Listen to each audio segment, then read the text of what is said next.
नमस्कार दोस्तों, आप सभी का हमारे YouTube चैनल में बहुत बहुत स्वागत है। दोस्तों, इससे पहले हमने 5 टेस्ट कर लिए थे।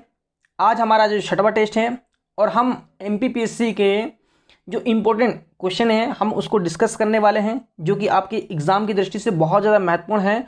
और कुछ क्वेश्चन तो पिछले बार आए हुए भी हैं, ठीक है। पुराने प्रीवियस पेपर से कुछ क्वेश्चन को शामिल भी किया गया है इसी टेस्ट में, ठीक है। और अब तक जो है हमने 5 किया है और पांचों में भी हमने बहुत सारे क्वेश्चन को डिस्कस किया था। आज भी हम बहुत सारे क्वेश्चन को डिस्कस करेंगे साथ में ही साथ, ठीक है। 50 तो क्वेश्चन होंगे ही होंगे, साथ में और भी क्वेश्चन आपके क्या हो जाएंगे, इसमें शामिल हो जाएंगे, ठीक है। चलिए, तो हम इस महा टेस्ट सीरीज में, जो कि आपके MP की सबसे बड़ी टेस्ट सीरीज है, जो कि फ्री ऑफ कॉस्ट है, ठीक है।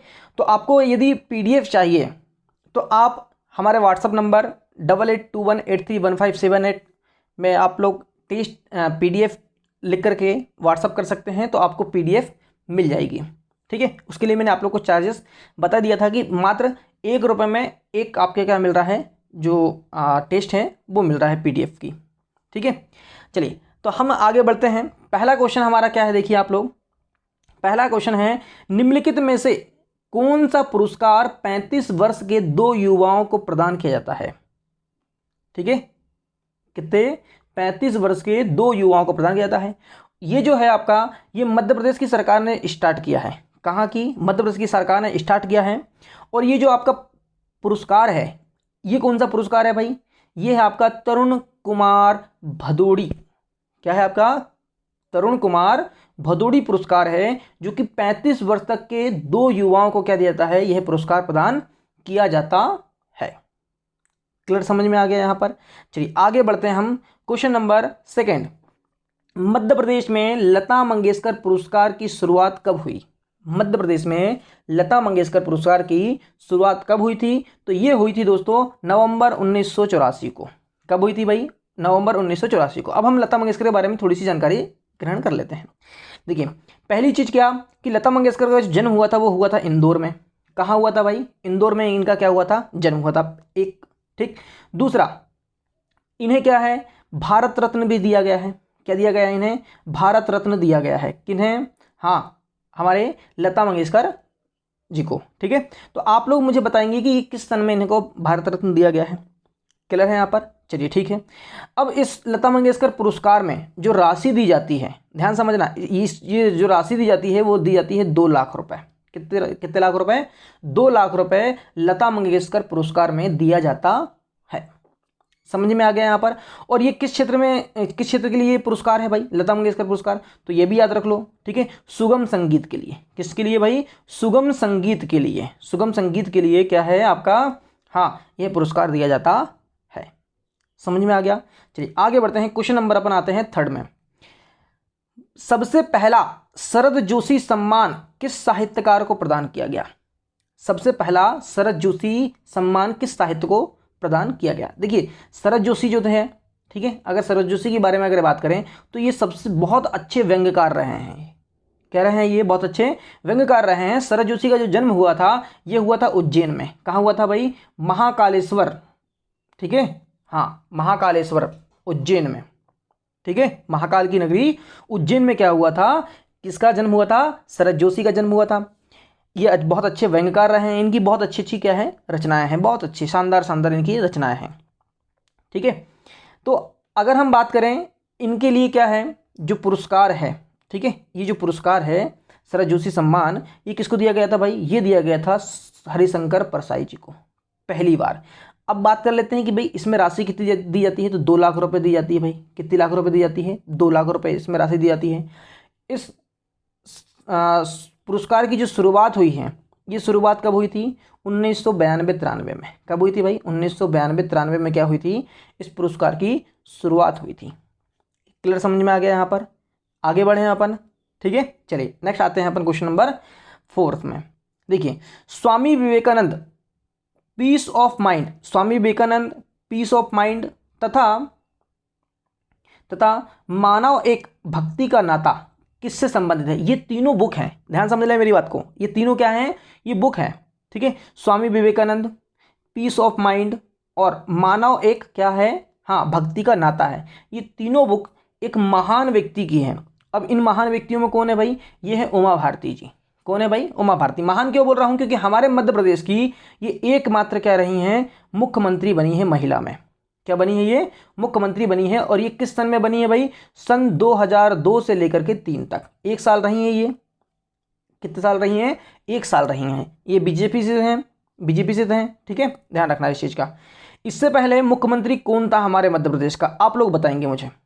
चलिए कमेंट में आप लोग लिख करके बताएं कि उमा भारती के पहले उमा भारती के पहले मध्य प्रदेश का मुख्यमंत्री कौन था, जो कि लगातार 10 वर्ष रहा है वो व्यक्ति। ठीक है, चलिए हम आते हैं नेक्स्ट क्वेश्चन पे। नेक्स्ट, इलाहाबाद लॉ जर्नल का संपादन किसके द्वारा किया गया? इलाहाबाद लॉ जर्नल का संपादन किसके द्वारा किया गया? तो यह हमारे पूर्व मुख्यमंत्री कैलाश नाथ काटजू के द्वारा किया गया था। किसके द्वारा किया गया था? कैलाश नाथ काटजू के द्वारा क्या किया गया था? हाँ, इलाहाबाद लॉ जर्नल का संपादन किया गया था। समझ में आ गया? चलिए क्वेश्चन नंबर, ये पूर्व भूतपूर्व क्या है? ये मुख्यमंत्री हैं, ये पूर्व। ठीक है, भूतपूर्व क्या है? कैलाश नाथ काटजू मुख्यमंत्री रह चुके हैं हमारे मध्य प्रदेश के। क्वेश्चन नंबर 6, नत्थन पीर बख्श को किस घराने का जन्मदाता माना जाता है? तो ये जो नत्थन पीर बख्श है, ये जो है आपका, ये ग्वालियर घराने के क्या है? जन्मदाता माने जाते हैं। जो संगीत में जो क्या होता है? घराना होता है। जैसे राजस्थान में बहुत सारे घराने हैं, ग्वालियर घराना है, इंदौर घराना है, होलकर घराना है, ऐसे बहुत सारे घराने हैं। ठीक है, तो इन घरानों में जो ग्वालियर घराना है, इसके जन्मदाता किसको माना जाता है? नत्थन पीर बख्श को। किसको माना जाता है? नत्थन पीर बख्श को माना जाता है। क्लियर है? और आपको याद होना चाहिए कि ग्वालियर में क्या है? सिंधिया वंश रहे हैं। क्या रहे हैं भाई? सिंधिया वंश रहा है। ठीक है, चलिए आगे बढ़ते हैं हम। क्वेश्चन नंबर 7 में आते हैं। निम्नलिखित में से किसे मैग्सेसे पुरस्कार से सम्मानित किया जा चुका है? तो ध्यान रखना, इन व्यक्तियों में मुश्ताक अली है, हबीब तनवीर है, अनवर आलम है, जावेद अख्तर है। तो इनमें हबीब तनवीर जो हैं, ये एक रंगकर्मी रहे हैं। ये क्या रहे हैं? एक रंगकर्मी रहे हैं। ठीक है, जिनका जन्म कहाँ हुआ था? छत्तीसगढ़ में हुआ था। इनका जन्म कहाँ हुआ था? छत्तीसगढ़ में हुआ था। लेकिन इनकी जो मृत्यु हुई थी वो कहाँ हुई थी? हाँ, भोपाल में हुई थी 2009 में। कहाँ पर भाई? भोपाल में हुई थी इनकी मृत्यु। कब? सन 2009 में इनकी मृत्यु हुई थी। क्लियर है यहाँ पर? ठीक है, तो ये जो है, इनको क्या दिया गया था? हबीब तनवीर को रेमन मैग्सेसे पुरस्कार दिया गया था। रेमन मैग्सेसे पुरस्कार इन्हें दिया गया था। चलिए क्वेश्चन नंबर अब आते हैं 8 में। मध्य प्रदेश सरकार ने हाल ही में निःशक्त जनों के लिए कौन सा पुरस्कार स्थापित किया है? मध्य प्रदेश सरकार ने हाल ही में क्या किया है? निःशक्त जनों के लिए कौन सा पुरस्कार स्थापित किया है? तो ध्यान रखना, यह है आपका महर्षि दधीची पुरस्कार। कौन सा है भाई? महर्षि दधीची पुरस्कार है। ये पुरस्कार जो है 4 श्रेणियों में दिया जाता है। कितनी श्रेणियों में? 4 श्रेणियों में। अब ये 4 श्रेणी कौन कौन सी भाई? जो व्यक्ति क्या करेगा, हाँ, जो निःशक्त जन हैं वो बहुत अच्छा कार्य करते हैं। जैसे क्या हुआ कि जैसे कोई व्यक्ति क्या है, अपंग है। अपंग मतलब हाथों से, हाथ या पैर से क्या है, विकलांग है। ठीक है, तो अगर वो उसके लिए क्या कर रहा है, अच्छा कार्य करता है, उस क्षेत्र में अच्छा कार्य करता है, ठीक है, तो उसे दिया जाएगा। जो दृष्टिबाधित हैं, दृष्टिबाधित मतलब देखने से संबंधित है। ठीक है, और क्या आपका श्रवण बाधित, क्या आपका श्रवण बाधित और मानसिक बाधित। तो इस तरह से अगर कोई व्यक्ति क्या है, इस तरह से है, और उनके लिए अगर कोई व्यक्ति जो है निःशक्त जन अगर कोई कार्य करता है, तो ये 4 क्षेत्रों में क्या दिया जाता है? पुरस्कार दिया जाता है। ध्यान समझ लेना, कितने पुरस्कार, कितने क्षेत्रों में? 4 क्षेत्रों में। आपको 4 क्षेत्र बता दिया, हाथ पैर से अपंग होना, दृष्टिबाधित, श्रवण बाधित, और आपका क्या, मानसिक बाधित या मानसिक मंदता। ठीक है, चलिए आगे बढ़ते हैं अपन क्वेश्चन नंबर 9 में। हाल ही में स्थापित राज्य स्तरीय महर्षि दधीची पुरस्कार कितनी श्रेणियों में दिया जाता है? तो मैंने अभी बताया आपको कितनी श्रेणियों में भाई? 4 श्रेणियों में दिया जाता है। चलिए क्वेश्चन नंबर 10, चंद्रशेखर आजाद पुरस्कार, चंद्रशेखर आजाद पुरस्कार किस क्षेत्र में दिया जाता है? चंद्रशेखर आजाद पुरस्कार किस क्षेत्र में दिया जाता है? तो देखिए, देशभक्त और समाज सेवा दोनों के लिए क्या है, यह पुरस्कार चालू किया गया है, चंद्रशेखर आजाद पुरस्कार। नेक्स्ट क्वेश्चन में आते हैं अपन।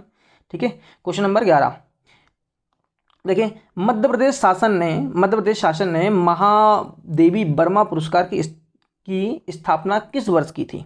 महादेवी वर्मा, जो एक क्या रही हैं, एक बहुत अच्छी साहित्यकार रही हैं ये, ठीक है। तो इसकी जो शुरुआत है वो 2003 में की गई थी। कब की गई थी भाई? 2003 में क्या की गई थी? महादेवी वर्मा पुरस्कार की स्थापना की गई थी। क्लियर है यहाँ पर? ठीक, चलिए नेक्स्ट देखें अपन। नेक्स्ट क्वेश्चन क्या है अपना, देखें। इकबाल सम्मान सर्वप्रथम किसे प्रदान किया गया था? इकबाल सम्मान सर्वप्रथम किसे प्रदान किया गया था? तो ये कौन थे? अली सरदार जाफरी। कौन थे भाई? अली सरदार जाफरी थे, जिन्हें क्या दिया गया था? इकबाल सम्मान प्रदान किया गया था। क्लियर है?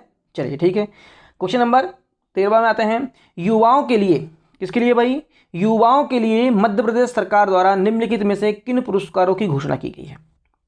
हमारे मध्य प्रदेश में क्या हो रहा है, युवाओं के लिए, जो नव युवक हैं उनके लिए क्या है, कुछ पुरस्कारों की घोषणा की गई है मध्य प्रदेश सरकार के द्वारा। अब ये कौन कौन से पुरस्कार है? देखो, एक है आपका संत कबीर, दूसरा है रहीम और तीसरा है गौतम बुद्ध। ये तीनों पुरस्कार जो है मध्य प्रदेश सरकार द्वारा क्या किया गए हैं, युवाओं के लिए, हाँ, स्टार्ट किए गए हैं, ठीक है, इनकी घोषणा की गई है। क्लियर हो गया? तो अपना आंसर क्या आएगा? ये सभी। क्वेश्चन नंबर 14, मध्य प्रदेश शासन का इंदिरा गांधी पुरस्कार किसे दिया जाता है? ध्यान समझना, मध्य प्रदेश शासन का जो इंदिरा गांधी पुरस्कार है ये किसे दिया जाता है? तो ये किसे दिया जाता है भाई? ये जो पुरस्कार है ये पुरुषों को भी दिया जाता है और महिलाओं को भी दिया जाता है।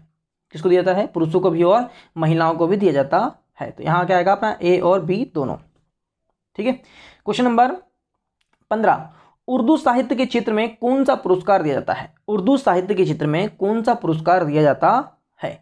तो ये दिया जाता है भाई कौन सा? इकबाल सम्मान। कौन सा दिया जाता है? इकबाल सम्मान जो है उर्दू साहित्य के क्षेत्र में दिया जाता है, ठीक है।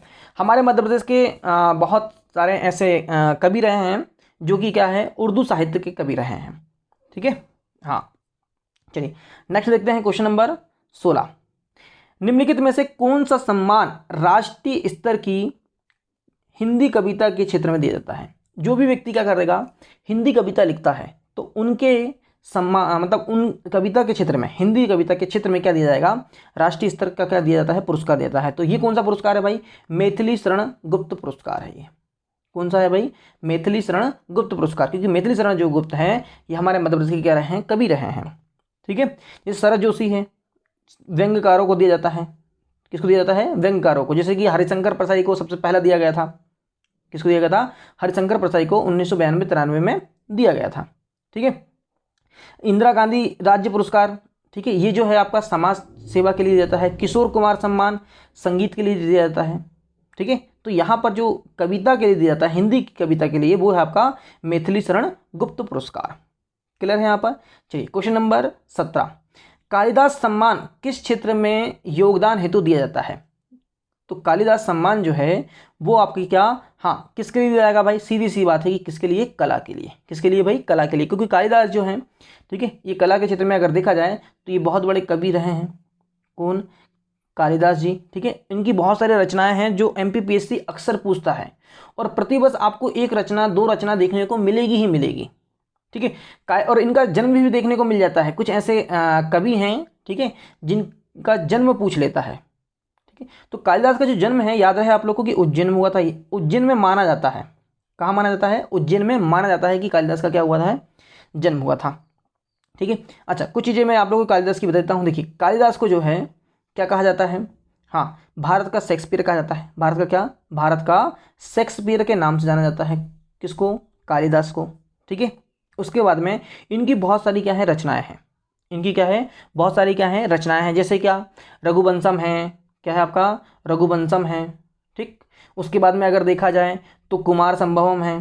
क्या है इनकी रचना? कुमार संभवम है, ठीक। उसके बाद में देखा जाए तो मालविका अग्निमित्रम है, अभिज्ञान शकुंतलम है, मेघदूतम है, ऋतु संहारम है। ये सब क्या है? इनकी रचनाएं हैं। किसकी? कालिदास जी की। बहुत फेमस रचनाएं हैं, ठीक है, क्योंकि कालिदास जी की। ये संस्कृत के बहुत बड़े कवि रहे हैं। किसके भाई? संस्कृत भाषा के। ध्यान रहेगा आप लोग को, ठीक है। हाँ, चलिए आगे आते हैं, हम नेक्स्ट क्वेश्चन पे आते हैं। क्वेश्चन नंबर 18, मध्य प्रदेश के राष्ट्रीय सम्मानों में सर्वाधिक राशि वाला सम्मान कौन सा है? देखिए, सर्वाधिक राशि वाला आप देखना है, आपको मालूम होना चाहिए कि कौन कौन से सम्मान की राशि कितनी कितनी है। ठीक है, तो राष्ट्रीय जो कबीर सम्मान है इसकी जो राशि है वो कितनी है भाई, ये 2 लाख रुपए है। कितनी है भाई, 2 लाख रुपए है। मैथिली शरण गुप्त सम्मान जो है इसकी राशि भी 2 लाख रुपए है। लता मंगेशकर सम्मान की राशि भी कितनी है, 2 लाख रुपए। लेकिन महात्मा गांधी जो सम्मान है, ध्यान समझना यहाँ पर महात्मा गांधी सम्मान को, महात्मा गांधी जो सम्मान है इसके लिए क्या है आपका, जो आपको देखने को मिलेगा ये है आपका 10 लाख रुपए। इसकी जो राशि है वो कितनी है, 10 लाख रुपए।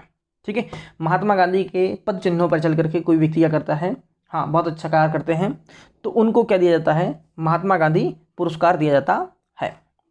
ठीक है, ज़्यादातर ये ट्रस्ट वालों को दिया जाता है।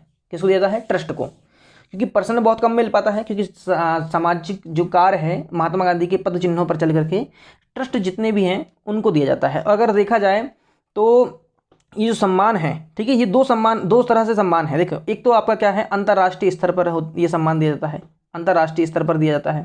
ठीक है, और एक सम्मान हमारे मध्य प्रदेश सरकार के द्वारा भी दिया जाता है। इस मध्य प्रदेश सरकार ने जो चालू किया था, ये किया था 1995 में, 1995 में हमारे मध्य प्रदेश सरकार ने क्या किया था, इस पुरस्कार की क्या की थी, शुरुआत की थी। ठीक है, चलिए याद रहेगा आप लोगों को, बिल्कुल परफेक्ट, दिक्कत नहीं जाएगी। चलिए आगे बढ़ते हैं, हम नेक्स्ट क्वेश्चन पे आते हैं। क्वेश्चन नंबर 19, महात्मा गांधी सम्मान सर्वप्रथम किसे प्रदान किया गया। तो याद रहे आप लोग को कि जो सबसे पहले जो दिया गया था, सबसे पहले जो दिया गया था वो किसको दिया गया था भाई, ये दिया गया था कस्तूरबा गांधी स्मारक ट्रस्ट को। किसको दिया गया था, कस्तूरबा गांधी स्मारक ट्रस्ट को क्या दिया गया था, यह महात्मा गांधी सम्मान सर्वप्रथम दिया गया था। कब, 1995-96 में, 1995-96 में प्रथम बार दिया गया था। चलिए नेक्स्ट आते हैं अपन, निम्नलिखित में से बघेलखंडी भाषा किस जिले में नहीं बोली जाती है। तो आपको पहले मालूम होना चाहिए कि बघेलखंडी वाला जो इलाका है वो कौन कौन सा है। ठीक है, तो देखिए रीवा जो है बघेलखंड में आता है, सतना आता है, उमरिया आता है। ये तीनों जो जिले हैं, ये तीनों जिले कौन से हैं, बघेलखंडी वाले इलाके हैं, जहाँ पर बघेलखंडी बोली जाती है। लेकिन बालाघाट में बघेलखंडी नहीं बोली जाती है। तो हमारा आंसर क्या आएगा, बालाघाट। चलिए ये हो गया हमारे क्या, जितने भी साहित्यकार जो पुरस्कार थे वो हमारे क्या हो गए, कंप्लीट हो गए, और कुछ चीज़ें हमने शामिल किया था। अब हम मेन जो आ रहे हैं, अब ये पूरे के पूरे क्या हैं, आपके साहित्यकार और उनकी रचनाओं से संबंधित है पूरा। ठीक है, चलिए कवि पद्माकर किस राजा के दरबारी कवि थे। ध्यान समझना, कवि पद्माकर जो हैं किस राजा के दरबारी कवि थे। तो ये जो थे ये किसके थे भाई, देखिए ये प्रताप सिंह के भी थे, जगत सिंह के भी थे, और दौलत राव सिंधिया के भी थे। तीनों के, प्रताप सिंह, जगत सिंह और दौलत राव सिंधिया के भी क्या थे, ये दरबारी कवि रहे हैं। कौन, कवि पद्माकर। कवि पद्माकर का जो जन्म हुआ था, ये हुआ था कहाँ पर, सागर में। कहाँ पर हुआ था, सागर में हुआ था। और पद्माकर जो है, इंपॉर्टेंट सुनना, इनकी जो रचनाएं हैं जैसे जगत विनोद है, ठीक है, जगत विनोद है, अली जहाँ प्रकाश है, इनकी महत्वपूर्ण रचनाएं हैं। जैसे दौलत राव सिंधिया की जब दरबार में कौन थे, पद्माकर थे। ठीक है, दरबारी कवि हुआ करते थे पहले। तो पद्माकर जब थे किनके दरबार में, दौलत राव सिंधिया के, तो इन्होंने क्या लिखा था, इनकी प्रशंसा में अली जहाँ प्रकाश की रचना की क्या की थी, अली जहाँ प्रकाश, अली जहाँ प्रकाश की क्या की थी, हाँ रचना की थी। किसकी प्रशंसा में, दौलत राव सिंधिया की प्रशंसा में। ठीक है, जगत विनोद है इनकी रचना, बहुत फेमस क्या है इनकी रचना है, किसकी, कवि पद्माकर की।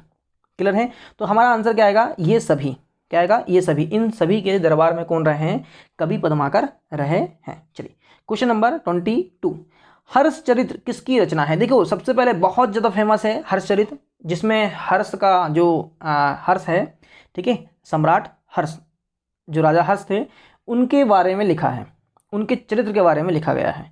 और ये किसने लिखा भाई, क्योंकि उनके दरबार में जो कवि हुआ करते थे वो कौन थे भाई, बाणभट्ट। कौन हुआ करते थे, बाणभट्ट।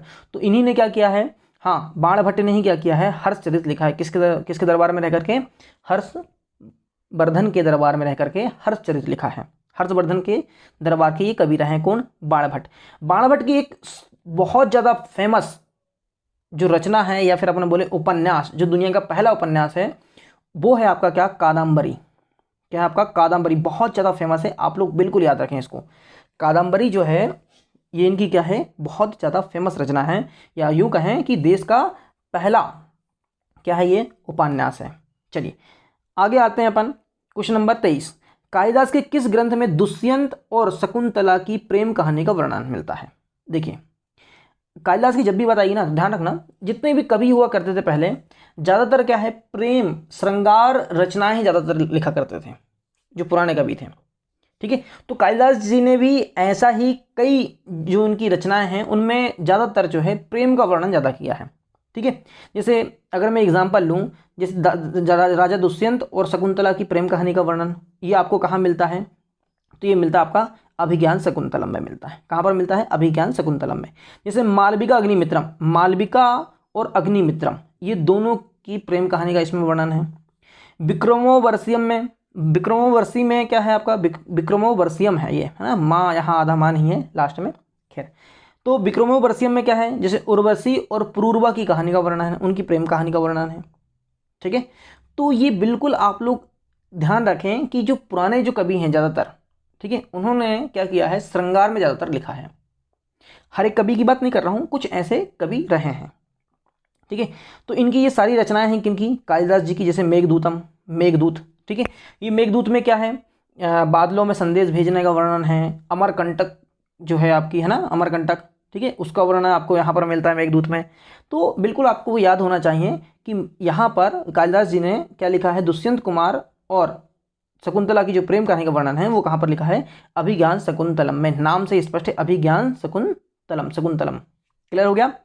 चलिए, इसे और इनकी रचना अगर देखा जाए तो ऋतु संहारम, क्या है? ऋतु संहारम, याद रखना, ये ऋतु संहारम इनकी रचना है। इनकी महाकवि कालिदास जी की। ठीक है, इन्हें भारत का शेक्सपियर कहा जाता है। चलिए, क्वेश्चन नंबर 24 देखिए, निम्नलिखित में से कौन आधुनिक काल के साहित्यकार नहीं है? देखिए, आधुनिक काल के साहित्यकार आपको ये मालूम होना चाहिए कि भाई ये जो दिए हैं ये आधुनिक काल में कौन कौन से आते हैं, कौन कौन से क्या है आपके मध्य प्रदेश के प्राचीन काल के हैं और कौन कौन से आपके मध्यकाल के हैं। ठीक है, तो देखिए, मुल्ला रमू जी जो है ये क्या हैं आपके? आधुनिक काल के हैं। हरिशंकर प्रसाई ये भी क्या हैं आपके? आधुनिक काल के हैं। शरद जोशी ये भी क्या हैं आपके? आधुनिक काल के हैं। लेकिन भूषण जो है ये आपके क्या है? मध्यकालीन कवि हैं। कैसे कवि है? मध्यकालीन कवि इनको माना जाता है। किसको? भूषण को। और अगर देखा जाए मध्यकालीन कवि दो और याद रख लो आप लोग। कितने भाई? दो और याद रख लो। और वो कौन कौन से हैं आपके? केशवदास और पद्माकर। कौन भाई? केशवदास और पद्माकर। ये दोनों कवि भी क्या हैं आपके? हाँ, ये दोनों कवि भी क्या हैं आपके? साथ में भूषण के साथ में मध्यकाल के हैं। कहाँ के हैं? मध्यकाल के। अच्छा, मैं चार नाम और बता देता हूँ प्राचीन काल के। चार नाम किसके? प्राचीन काल के। वो और आप लोग याद रखना। एक तो कालिदास जी। कौन भाई? कालिदास। दूसरा आपका भर्तहरि। कौन भाई? भर्तहरि, ये भी प्राचीन कवि रहे हैं। भवभूति, क्या? भवभूति, ये भी कह रहे हैं आपके प्राचीन कवि रहे हैं। और आपके जो एक बचे हैं वो है आपके बाणभट्ट। वो क्या है आपके? बाणभट्ट। तो ये चार जो कवि हैं, ठीक है, इन चारों का नाम याद रहे आप लोग को कि ये क्या है आपके? प्राचीन काल के कवि कहलाते हैं। समझ में आ गया? चलिए, क्वेश्चन नंबर अपन आते हैं 25 में।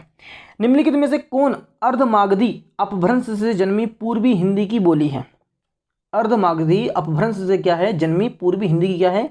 बोली है। तो वो कौन सी आपकी? बघेलखंडी है। वो क्या है आपकी? बघेलखंडी जो है अर्धमागधी अपभ्रंश से क्या है? जन्मी क्या है आपकी? पूर्वी हिंदी है, ये हिंदी में शामिल होती है। ये क्या आपकी? बघेलखंडी। चलिए, क्वेश्चन नंबर 26।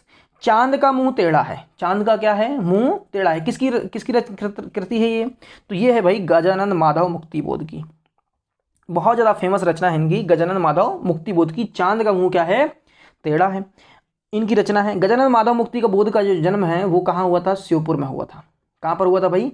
श्योपुर में क्या हुआ था? गजानन माधव मुक्तिबोध का क्या हुआ था? जन्म हुआ था। याद रहेगा आप लोगों को?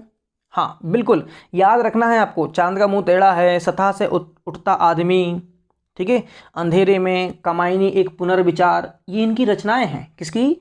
हाँ, गजानन माधव मुक्तिबोध की। तो इनका जन्म याद रखें आप लोग, श्योपुर।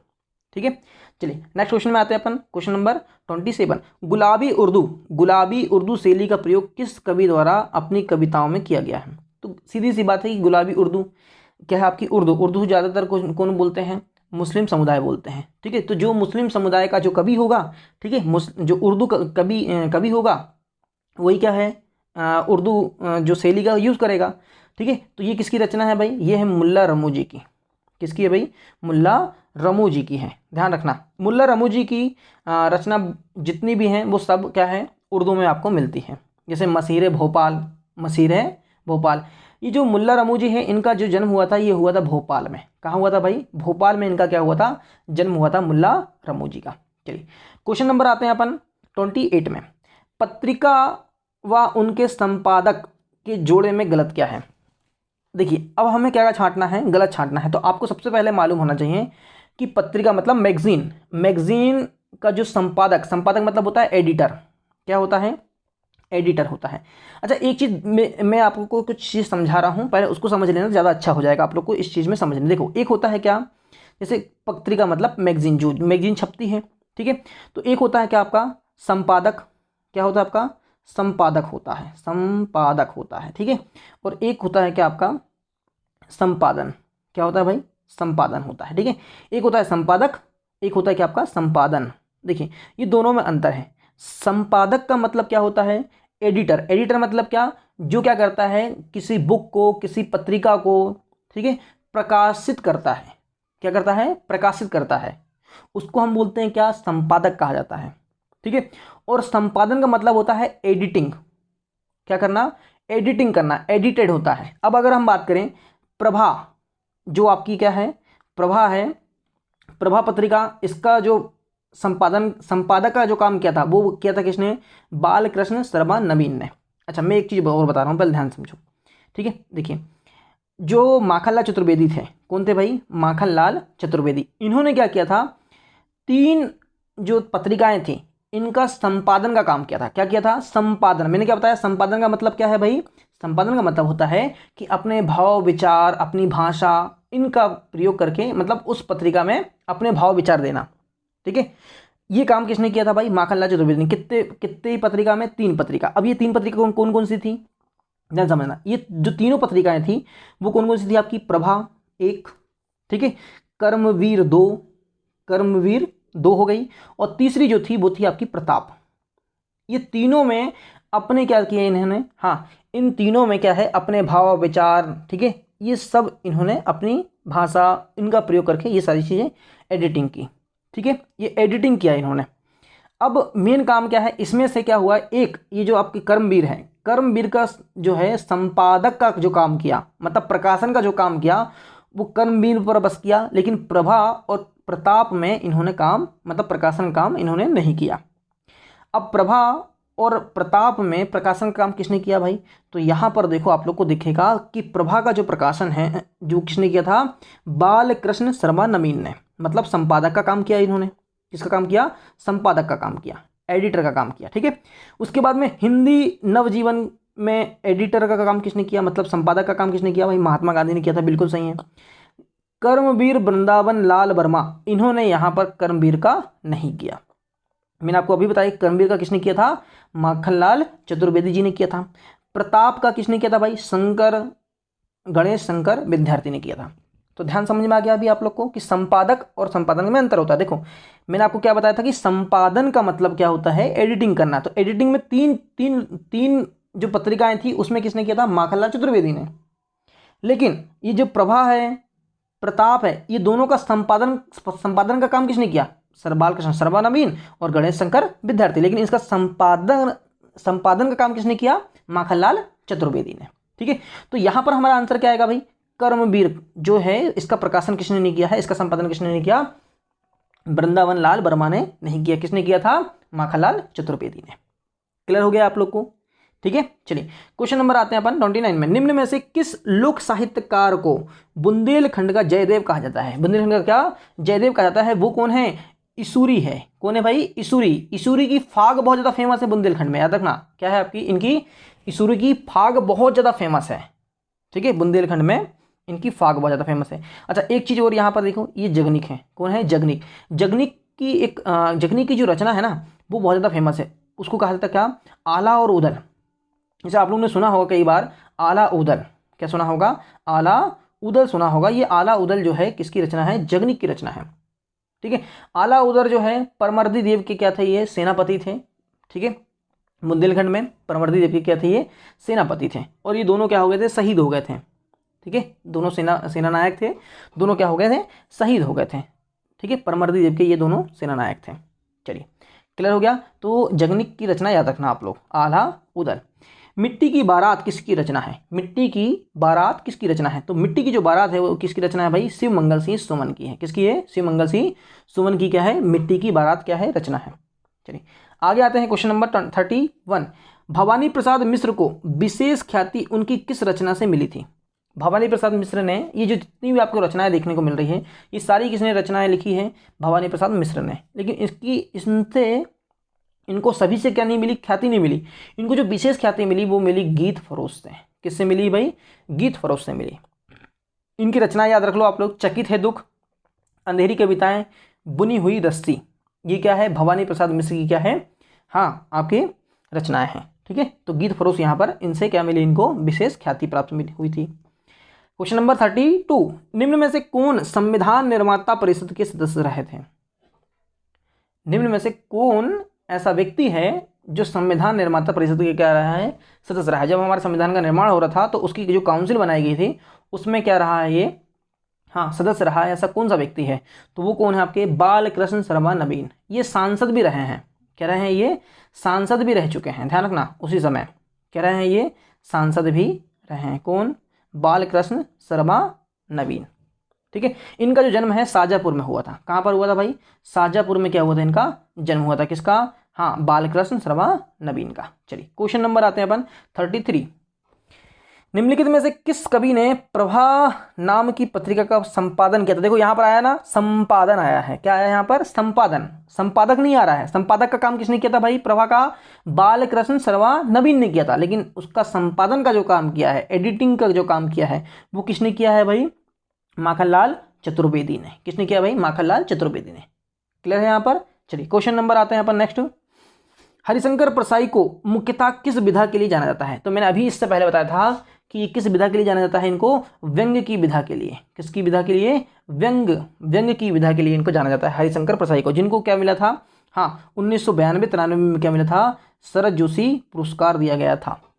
शरद जोशी पुरस्कार कब दिया गया था, 1992-93 में पहला शरद जोशी पुरस्कार हरिशंकर परसाई जी को ही दिया गया था। ठीक है, चलिए नेक्स्ट आते हैं अपन। हरिशंकर परसाई ने कौन सी साहित्यिक पत्रिका का संपादन किया था। देखो यहाँ पर भी इन्होंने क्या किया है, संपादन काम किया है, संपादक का नहीं, संपादन का, सिर्फ एडिटिंग का काम, अपने भाव विचार देना, अपनी भाषा का प्रयोग करके उसमें लिखना। ठीक है, तो वो सारी चीज़ें किसने किया भाई, वसुधा में किया था। किसने, हरिशंकर परसाई ने, वसुधा में। क्लियर है। चलिए नेक्स्ट आते हैं अपन क्वेश्चन नंबर 36। बिखरे मोती के रचयिता कौन है भाई। बिखरे मोती बहुत ज़्यादा फेमस रचना है, ये किसकी है, सुभद्रा कुमारी चौहान की है। किसकी है भाई, सुभद्रा कुमारी चौहान की है। और सुभद्रा कुमारी चौहान की अगर हम बात करें तो ये कहाँ, इनका जन्म कहाँ हुआ था, उत्तर प्रदेश के प्रयागराज में हुआ था, प्रयाग में हुआ था इनका जन्म। इनका जो विवाह हुआ था वो हुआ था मध्य प्रदेश के खंडवा में, ठाकुर रणमत सिंह के यहाँ। ठीक है, खंडवा में हुआ था इनका जन्म, और ये यहीं पर क्या किया इन्होंने, हाँ कार्य किया है। ठीक, और इनकी जो रचनाएं अगर बात करें हम सुभद्रा कुमारी चौहान की, तो बहुत ज़्यादा फेमस रचनाएं हैं, जैसे झांसी की रानी हो गई, ठीक है, बचपन हो गई, क्या हो गई आपकी, बचपन, झांसी की रानी, ठीक है, बिखरे मोती, वीरों का कैसा हो बसंत, राखी की चुनौतियाँ, ये सब किसकी रचनाएं हैं, सुभद्रा कुमारी चौहान की बहुत ज़्यादा फेमस रचनाएं हैं। क्लियर है यहाँ पर। चलिए ठीक है, हम आगे बढ़ते हैं। संत सिंगा जी किसके समकालीन माने जाते हैं। संत सिंगा जी किसके समकालीन माने जाते हैं भाई, ये माने जाते हैं कबीर के। किसके माने जाते हैं, कबीर के माने जाते हैं। कौन, संत सिंगा जी। ठीक है, मतलब उनके समकालीन, मतलब उनके काल में, कबीर के काल में कौन कौन हुए थे, संत सिंगा जी हुए थे हमारे मध्य प्रदेश के। क्योंकि कबीर तो संत सिंगा जी से ज़्यादा फेमस है ना, जैसे कबीर के दोहे आपने सुना ही होगा। ठीक है, तो कबीर तो उस समय जब इनका मतलब जिस समय क्या थे, कबीर थे, उसी समय हमें कौन देखने को मिलता है, संत सिंगा जी देखने को मिलते हैं, जो कि हमारे मध्य प्रदेश से। अब मध्य प्रदेश से कहाँ पर भाई, मध्य प्रदेश में कहाँ पर, इनका जो संत सिंगा जी का जो जन्म हुआ था वो हुआ था खरगोन में। कहाँ पर हुआ था, खरगोन मतलब निवाड़ में, निमाड़ी क्षेत्र में। ठीक है, लेकिन खरगोन से अलग होकर क्या बन गया, अभी बड़वानी बना। कब बना, क्या बना भाई, बड़वानी बना। और बड़वानी जब बना तो जो जहाँ पर इनका क्या हुआ था, जन्म हुआ था संत सिंगा जी का, वो अब कहाँ चला गया है, बड़वानी चला गया है। वो भाग कहाँ चला गया है, बड़वानी चला गया है। क्लियर है यहाँ पर। चलिए क्वेश्चन नंबर 38, किस बाल साहित्यकार का जन्म सतना जिले में हुआ है? भाई बाल साहित्यकार, इनको बाल साहित्यकार के नाम से जाना जाता है, ठीक है। कौन सा ऐसा व्यक्ति है यहाँ पर? देखिए भूषण मैंने आपको बताया कि ये तो बाल साहित्यकार है नहीं, ठीक है। मुक्तिबोध ये भी नहीं है, पद्माकर ये भी नहीं है, तो बचे कौन? हरिकृष्ण देव सर। कौन बचा भाई? हरिकृष्ण देव सर। ये क्या है? आपके बाल साहित्यकार हैं। क्या है ये? बाल साहित्यकार, जिनका जन्म कहाँ हुआ था? सतना में हुआ था। कहाँ पर हुआ था? सतना में। नेक्स्ट क्वेश्चन में आते हैं अपन। क्वेश्चन नंबर क्या है आपका? हाँ 39, केशव दास ने रसिक प्रिया किसकी प्रेरणा से लिखी था? जो केशव दास थे, ठीक है, ये बहुत अच्छे क्या रहे हैं? कवि रहे हैं। इनको क्या है, इनकी जो कविताएं हैं ना, जो इनकी रचनाएं हैं, ये रचनाएं कैसी हैं इनकी? बहुत ज़्यादा क्या है? कठिन काव्य है।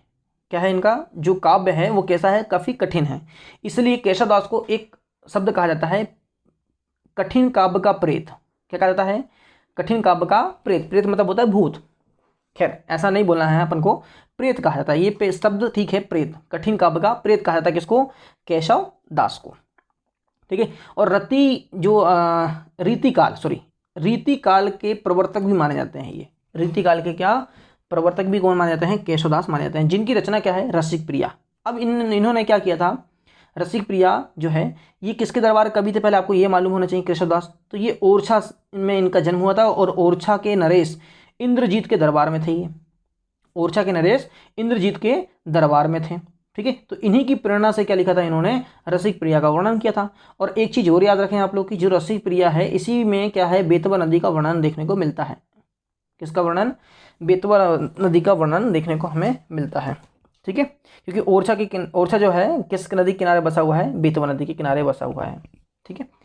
चलिए नेक्स्ट क्वेश्चन आते हैं अपन। क्वेश्चन नंबर 40, निम्न साहित्यकारों में से रीति काव्य का प्रवर्तक। देखो अभी मैंने आपको बताया था कि रीति काव्य का प्रवर्तक किसे माना जाता है? भाई केशव दास को माना जाता है। किसको माना जाएगा? केशव दास को माना जाता है। क्वेश्चन नंबर 41, शतक किसकी प्रसिद्ध रचना है? देखिए सबसे महत्वपूर्ण, शतक किसकी प्रसिद्ध रचना है? देखिए शतक क्या है आपका? जो हमारे भर्तृहरि हैं, ये जो हमारे क्या हैं? भर्तृहरि, इन्होंने 3 त्रिशतक लिखा है। क्या लिखा इन्होंने? त्रिशतक, ठीक है। 3 शतक मारे, समझ लो आपने। इन्होंने कितने? 3 शतक मारे, त्रिशतक। यहाँ पर शतक बस है, त्रिशतक है। अब ये 3 त्रिशतक में कौन कौन से हैं भाई? ध्यान रखना आप लोग। इनके जो शतक है, श्रृंगार शतक, ठीक है, वैराग्य शतक, क्या आपका? वैराग्य शतक, वैराग्य शतक, ठीक है। और साथ में क्या है आपका इनका? नीति शतक। क्या है? नीति शतक। तो ये 3 आप लोग याद रखना। ये त्रिशतक है। 3 शतक किन्होंने लिखा? भर्तृहरि जी ने लिखा है, ठीक है। भर्तृहरि का जो जन्म हुआ था वो हुआ था उज्जैन में माना जाता है। कहाँ पर माना जाता है भाई? उज्जैन में माना जाता है, ठीक है। चलिए क्वेश्चन नंबर हम आते हैं 42 में। क्वेश्चन नंबर 42, कालिदास के किस ग्रंथ में शिव पार्वती विवाह की कथा का वर्णन मिलता है? कालिदास के किस ग्रंथ में शिव पार्वती का क्या मिलता है? विवाह की कथा का क्या मिलता है? हमें वर्णन मिलता है। तो ये किस में मिलता है भाई? कुमार संभवम में। किस में मिलता है? कुमार संभवम में। आप लोग एक चीज़ याद रखें कि रघुवंशम में क्या है आपका? हाँ भगवान राम बोल रहा हूँ मैं, रामचरित जो मानस है उसका एक खंड यहाँ पर मिलता है, ठीक है। भगवान राम के बारे में लिखा है इन्होंने। कुमार संभवम में शिव पार्वती और कार्तिकेय के बारे में लिखा है, जो उनके पुत्र थे कार्तिकेय, उनके बारे में लिखा है। मेघदूत की बात करें तो इसमें क्या है आपका? हाँ, जो मेघ से संदेश भेजने का वर्णन है, ठीक है। साथ में क्या? अमरकंटक जो है हमारा, उसका वर्णन देखने को मिलता है। विक्रमो और उर्वशी में क्या है? पुरूरवा और उर्वशी की कहानी का वर्णन मिलता है, ठीक है। उनकी प्रेम कथा का वर्णन मिलता है। क्लियर हो गया? यहाँ पर समझ में आ गया? तो यहाँ पर क्या आएगा आंसर अपना? कुमार संभवम। नेक्स्ट क्वेश्चन आते हैं अपन। क्वेश्चन नंबर 43, पद्माकर ने अलीजहा प्रकाश ग्रंथ की रचना किसके दरबार में की थी? तो मैंने अभी आप लोग को सबसे फर्स्ट में बताया था कि इन्होंने जब रचना की थी तो ये किसके दरबार में? दौलत राव सिंधिया के प्रशंसा में, उन्हीं के दरबार में रह करके की थी, अलीजहा प्रकाश की, ठीक है। क्लियर। चलिए नेक्स्ट आते हैं अपन। क्वेश्चन नंबर 44, निम्न में से किस कवि ने अमरकंटक के सौंदर्य का चित्रण किया है? देखो अभी मैंने आपको इससे पहले बोला था कि किसने किया था भाई? कालिदास ने। और किस में किया है? मेघदूतम में। मेघदूतम में किया है। इनकी रचना है फेमस, किसकी? कालिदास की। नेक्स्ट आते हैं अपन क्वेश्चन नंबर 45, निम्नलिखित साहित्यकारों में से कौन मध्यकालीन साहित्यकार नहीं है? मध्यकालीन साहित्यकार नहीं है। मध्यकालीन साहित्यकार है नहीं बोल रहा है, मध्यकालीन साहित्यकार नहीं है। तो आपको ये मालूम चाहिए कि मध्यकालीन साहित्यकार है कौन कौन से। तो मैंने अभी आप लोगों को शुरू में बताया था कि कौन कौन से मध्यकालीन साहित्यकार हैं। ठीक है, तो मध्यकालीन साहित्यकार में कौन, केशवदास, पद्माकर और भूषण, ये तीनों आते हैं। ठीक है, भर्तृहरि क्या है आपके प्राचीन काल के कवि हैं। किस काल के भाई, प्राचीन काल के क्या है ये कवि माने जाते हैं। क्लियर है। चलिए क्वेश्चन नंबर अपन आते हैं 46 में। बाल पत्रिका पराग के संपादक कौन थे। देखो बाल पत्रिका पराग के संपादक कौन थे, तो ये कौन थे भाई, हरिकृष्ण देवसरे, क्योंकि इन्हीं को क्या कहा जाता है, हाँ बाल कवि कहा जाता है, बाल साहित्यकार कहा जाता है हरिकृष्ण देवसरे को। क्लियर है। चलिए नेक्स्ट क्वेश्चन में आते हैं हम। हितोपदेश किसकी रचना है, हितोपदेश किसकी रचना है, तो ये है आपके पद्माकर की। किसकी रचना है भाई, पद्माकर की क्या है रचना, हितोपदेश। क्लियर है। चलिए क्वेश्चन नंबर 48। राज्य की प्रमुख बोलियों में कौन सी शामिल नहीं है। मध्य प्रदेश में ऐसी कौन सी बोली है जो मध्य प्रदेश में बोली नहीं जाती है, तो वो कौन कौन सी, देखो हमें मालूम है बुंदेली बोली जाती है बुंदेलखंड में, बघेली बोली जाती है बघेलखंड में, निमाड़ी बोली जाती है निमाड़ क्षेत्र में, लेकिन संथाली जो है हमारे मध्य प्रदेश में नहीं बोली जाती है। तो क्या आएगा अपना आंसर, संथाली। क्लियर है। चलिए क्वेश्चन नंबर 49। छत्रसाल दशक, छत्रसाल दशक किसकी रचना है। छत्रसाल जो दशक है वो किसकी रचना है भाई, भूषण की रचना है। किसकी रचना है, भूषण की क्या है, छत्रसाल दशक क्या है इनकी रचना है।